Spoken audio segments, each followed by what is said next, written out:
Hey everybody, my name's Aaron. I'd like to welcome you to Positive from Negative, where we're taking that pain and turning it into power and power into purpose to empower us for this journey that we're going through on life.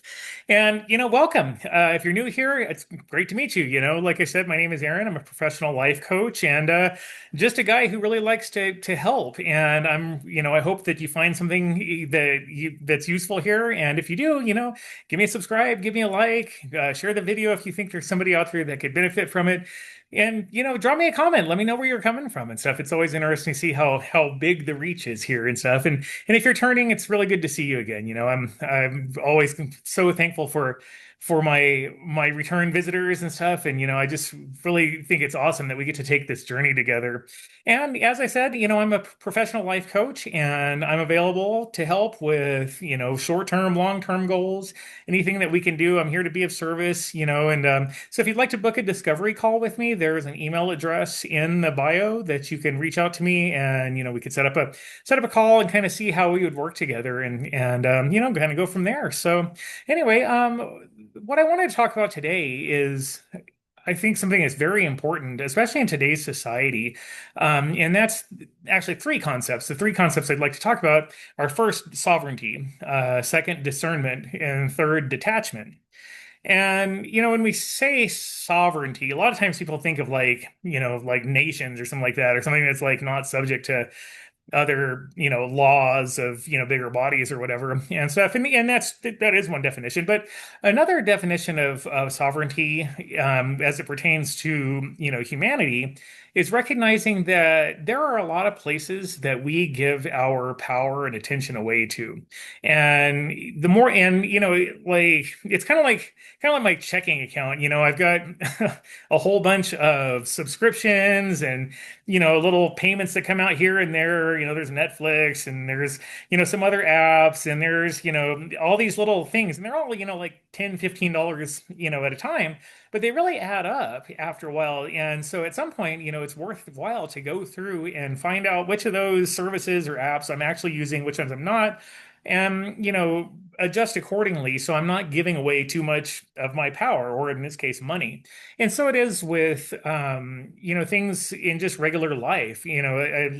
Things that come to mind are, people identifying a lot with like sports teams or political parties or their nationality or, any other kind of larger group that they belong to.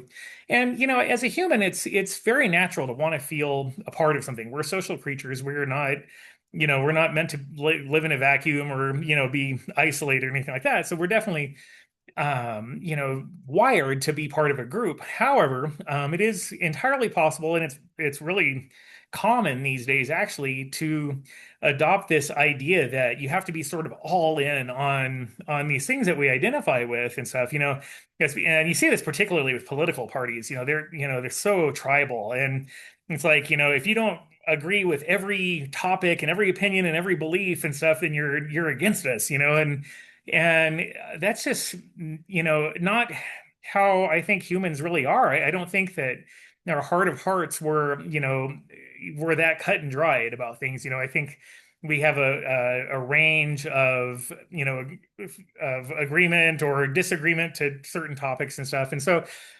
I think the expectation, like in the last few years, has been that, like, you're either with us or you're against us. You're all in, or you're not in at all. And I think that's stressful for a lot of people. And so I think the thing to do is to kind of take a step back and look at your, whatever it is, sports team or political, party or religion or whatever it is, and kind of take a look at, like, what it is about that you're identifying with, and do you identify with all of it, or do you identify with part of it, or, and so that's where our discernment comes in. It's okay to identify with the topics to the extent that you just do. You know what I mean? You don't have to like force yourself to conform to the entire agenda of whatever it is. We have that ability within us to discern. And I think the way that works is we have to find what actually resonates with us and what we're aligned with. What about this feels true? What about this feels right? what about this? Do I not have to like, kind of force into a box to fit? And so and sort of take our identification with these things piecemeal, if you will, and not necessarily as the whole.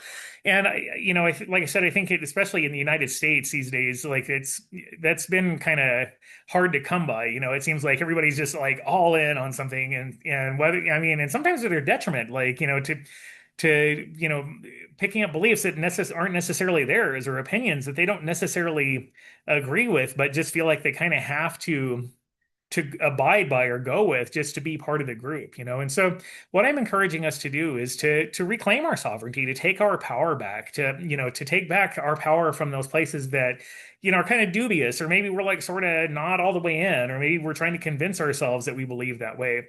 And recognizing that it's okay. It's okay to kind of pull it back to ourselves. And so we got this or the idea of sovereignty and then discernment. And then the third part of that, like I said, is detachment. And this one's or I think the hardest part for most people, because detachment has kind of a negative connotation. It kind of sounds like, you're just like, drawing a hard line between me and that or whatever, and just detaching from it and have nothing to do with it. And that's not it at all. Detachment can be an identification with or can be like participating in something but not identifying with it. You know what I mean? Like me, like I'm not a big sports fan. So if I went to say a Denver Broncos game, I could go and I could cheer and like, be all about the Broncos winning or whatever. And I don't want to start any fights there, but I don't have to like get upset if they don't win. You know what I mean? It's not gonna like wreck my day the next day. I'm not gonna be upset at work, or have to take the day off work because the team didn't win. It can just be something we participate in and then just leave it at that. And I just think that there's this expectation and this encouragement for us to, just like really wrap up our identity in these things and just not question it. You know what I mean? And so I think once we figure out that we can question it, then we can have that healthy level of detachment. And this comes in personal relationships too. You can be with somebody who is going through a lot of stuff. You can be with somebody who's having a really hard time in their lives. You can be there for them, and you can sit with them, and you can be a sympathetic ear or whatever you need to do. But you don't have to tie yourself. You don't have to bring yourself down with them. It's not helpful to anybody, or including ourselves, if we tie ourselves to emotions or to situations that ultimately are just detrimental to both parties.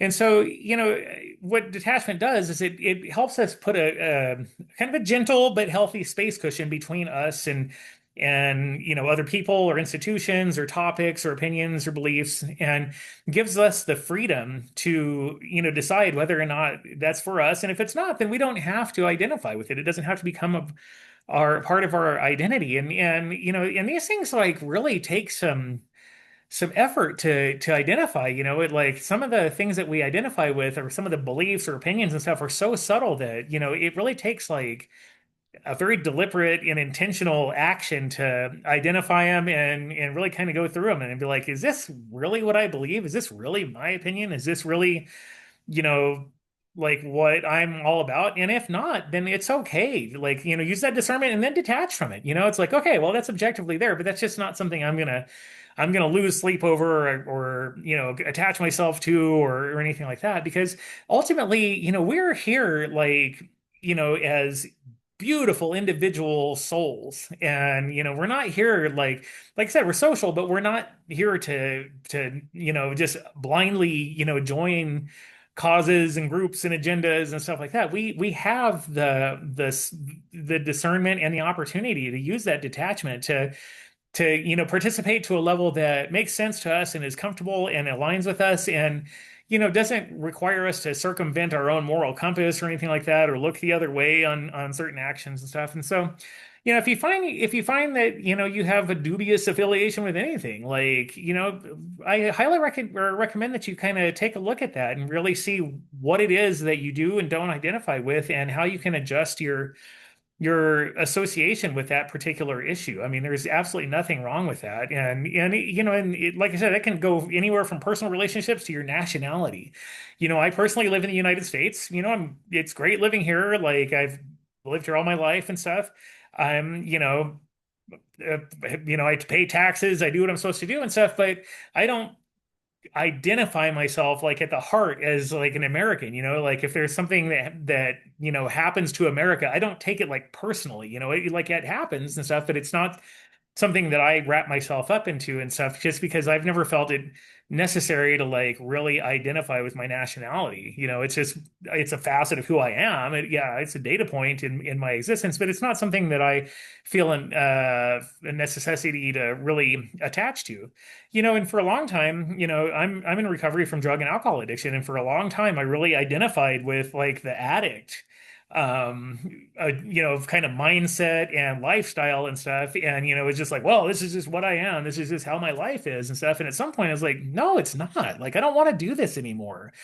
And so, I realized that I don't have to keep doing something just because I've been doing it since forever, just because that's the way it's been for the last, 15 years and stuff. I realized at some point that I do have a choice and I do have agency and I do have, some discernment in there and the ability to detach from it. And so I was able to detach from that sort of lifestyle and mindset and move on to bigger and better things. Although I'm very glad that I had that period of my life. I learned so much from it. And like, a lot of the things, the traumas and the, things that happened in my life that, proved to be really huge lessons came out of that time in my life. But I don't feel like I need to sort of identify as an addict anymore and stuff. It's just not for me. But for a long time it was. So, I want people to understand that you have power and a lot of it. And unfortunately, we give a lot of it away and stuff. And so, you can make the decision at any time to take that power back. And for any reason, just, I mean, for no other reason than like, I'm just not feeling this anymore. And you don't have to.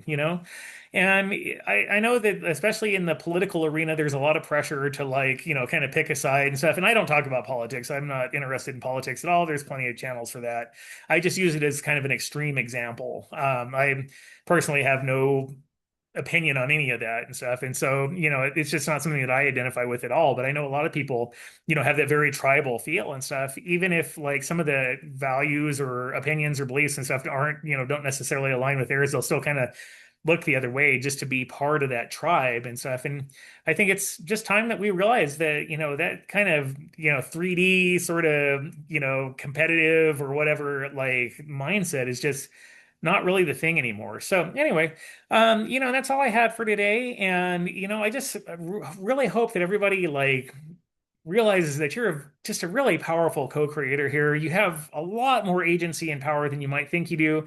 And, it's okay to take it back and it's okay to have it. So anyway, I wish everyone another happy 24 and I will see you on the next episode. Thanks.